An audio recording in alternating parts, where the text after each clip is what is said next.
प्रदोष व्रत करने वाले को भोजन नहीं करना चाहिए, ध्यान दीजिएगा। फलाहार करो, उसमें भी नमक का सेवन मत करो। प्रदोष व्रत में नमक का सेवन वर्जित होता है। कारण, क्या कारण होता है? उसका एक कारण माना गया नमक की वर्जितता।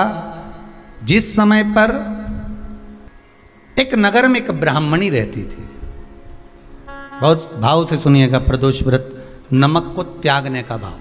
प्रदोष व्रत की किताब में भी मिल जाएगा आपको, आप पढ़ेंगे तो सुना होगा आपने। एक ब्राह्मणी रहती थी एक नगर में, उसका पति नहीं था।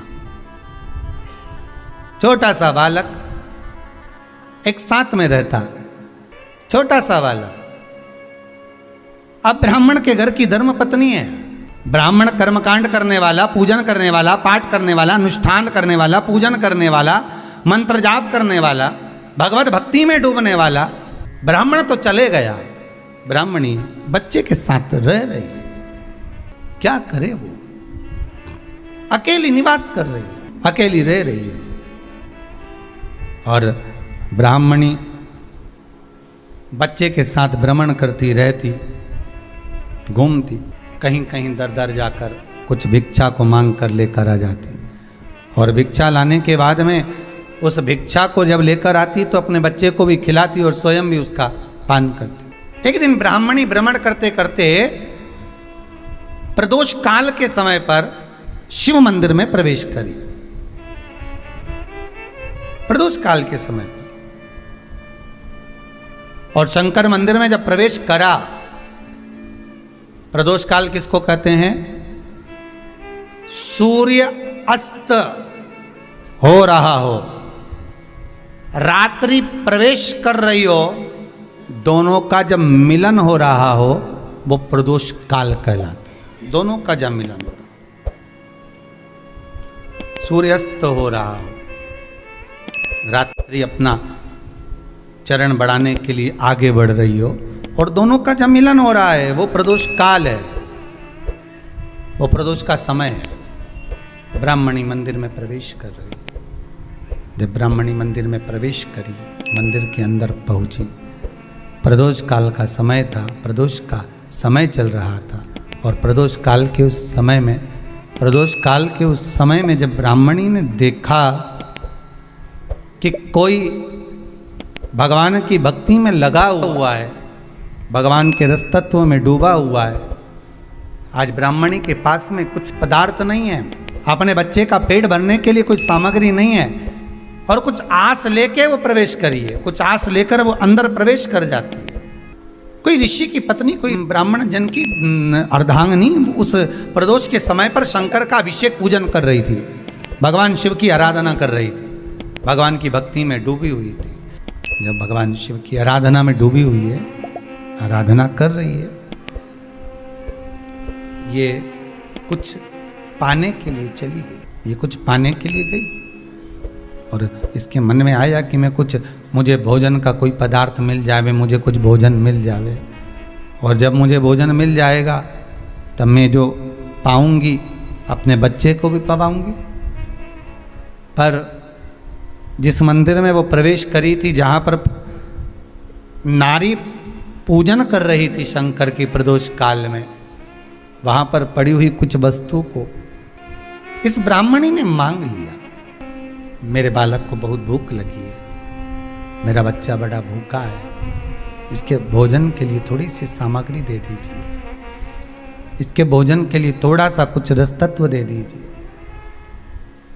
उसने उठाया थोड़ा सा पदार्थ, कुछ जो उसके पास में था वो दिया।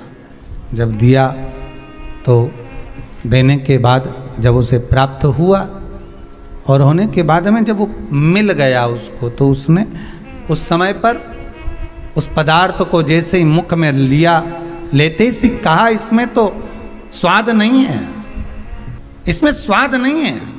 उस ब्राह्मणी ने बड़ा सुंदर एक संवाद कहा। घर का जो बड़ा होता है ना, घर का जो बड़े होता है, घर का बुजुर्ग जो होता है, घर का जो प्रथम स्थल प्राप्त करने वाला, मेन कुर्सी पर, अच्छी जगह पर जो बैठने वाला होता है ना, ब्राह्मणी कहती है वो कभी किसी वस्तु में ऐब नहीं देखता, मिनक नहीं निकालता। समाज के अन्नकूट होते हैं, समाज के जब अन्नकूट होते हैं महाराज, समाज के जब अन्नकूट होते हैं, बड़ी बड़ी समाजों में जब कार्तिक महीने में अन्नकूट महोत्सव होते हैं, बहुत सारा प्रसाद बनता है। जो बुजुर्ग होते हैं ना, बड़े समझदार लोग होते हैं ना, तो अन्नकूट की जब प्रसाद खाने बैठते हैं ना, उसमें नमक नहीं भी होता ना, तो नहीं बोलते कि इसमें नमक नहीं है। पर जो हमने डोनेशन दिया है, जब तुम आए थे समाज वाले, तो हमने 1000 का लिफाफा दिया, 500 का लिफाफा दिया, 2000 का लिफाफा दिया, और भोजन ऐसा बनवाया। एक व्यक्ति वो जो खाकर चुपचाप चले गया, और एक व्यक्ति वो जिसने प्रसाद पर उंगली उठाई। इन दोनों को अन्नकूट की तारीख पे इनका नाम लिख लो, और अगला अन्नकूट आए तब दोनों की दशा देखना। एक जो चुपचाप खाकर चले गया, भगवान के प्रसाद को प्रसाद मानकर, प्रभु का दर्शन मानकर लेकर चले गया, वो उन्नति की सीढ़ी पर चढ़ता चले गया। और जो मिनक निकालता रहा, वो साल भर खटर पटर की जिंदगी जीता रहा। भगवान के प्रसाद में कभी भी ध्यान रखिएगा, भगवान के प्रसाद के अंतर्गत स्वाद की कोई मूलता नहीं होती। भगवान का प्रसाद स्वयं स्वाद है। भगवान के प्रसाद में नमक नहीं देखना, मिर्ची नहीं देखना, भगवान के प्रसाद में शक्कर नहीं देखना, भगवान के प्रसाद में कुछ ये नहीं देखना कि कितना माल डला, कितना घी, कितना बादाम, कितना काजू, कितना इलायची डला। हाँ, यहाँ तक शास्त्र कहता है कि भगवान का प्रसाद अगर बन रहा है तो उसकी सुगंध भी नहीं ली जाती है महाराज। यहाँ तक शास्त्र कहता है, जब तक भगवान उसको पा नहीं ले तब तक उसका सुगंध भी नहीं ली जाती। और कई कई जगह तो भगवान को प्रसाद अगर सूखा सामान हाथ में आ गया, इलायची कैसी है, मंदिर के अंदर जाने वाली है भगवान को डलने के लिए, लाओ यार किसकी दुकान से आई इलायची बताओ, इलायची तो 25 बार सूंघा, हाँ हाँ अच्छी है, अब सूंघ लिया तो भगवान इसको स्वीकार करेगा क्या?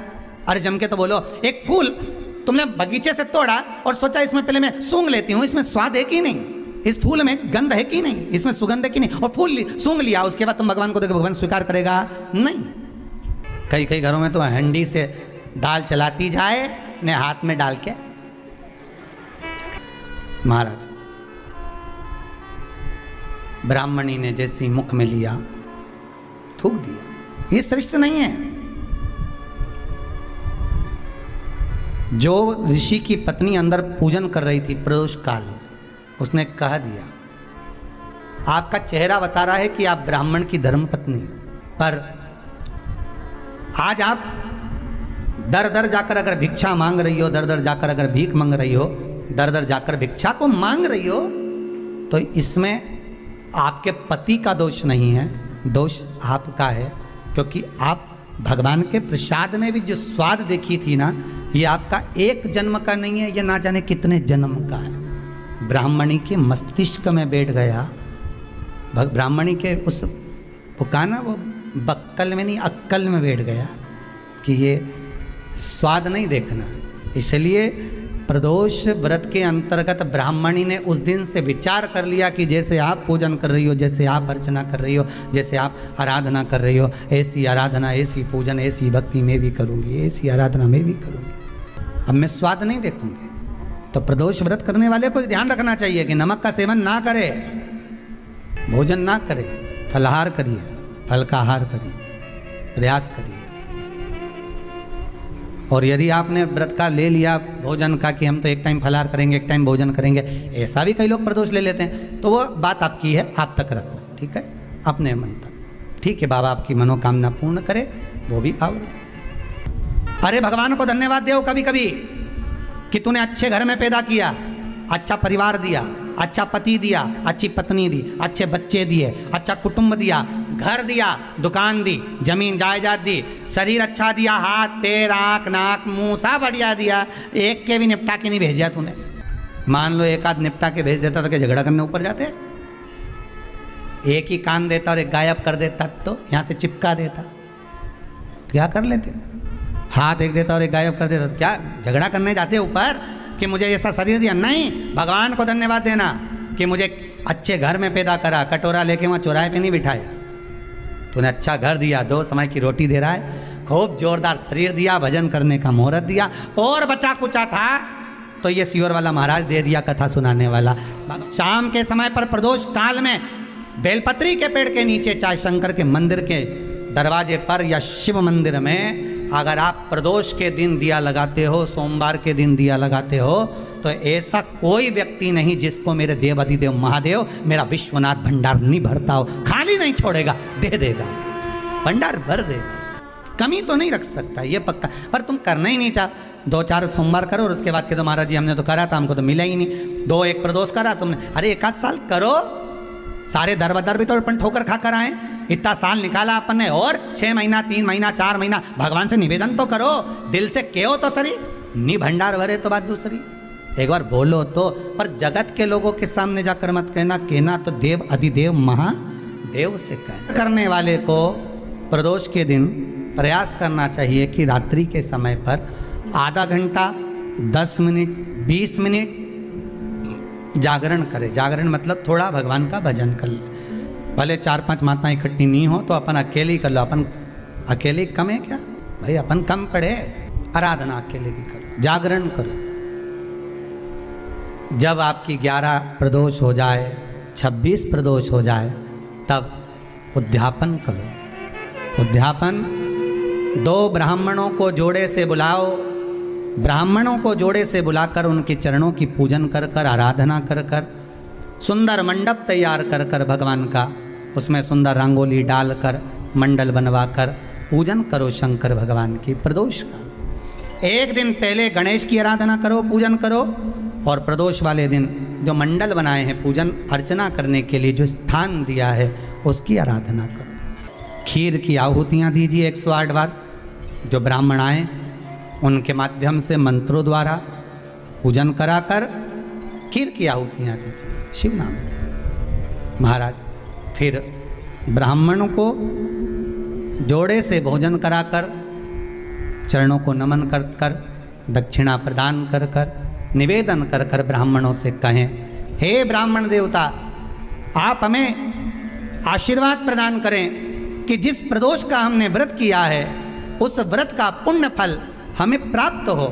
ऐसा ब्राह्मण चरण को नमन कर कर, प्रणाम कर कर उनसे अपने मस्तक पर अक्षत छुड़वाएं। फिर नमन कर कर, भोजन कराकर विदा करें। शाम को भगवान का जागरण करें। ऐसे प्रदोष व्रत का उद्यापन कर अपने जीवन को सार्थक बनाएं। ऐसा सुंदर प्रदोष व्रत का व्याख्यान वर्णन स्कंद पुराण में करा गया। वही स्कंद पुराण का प्रदोष व्रत का वर्णन आपको शिव महापुराण के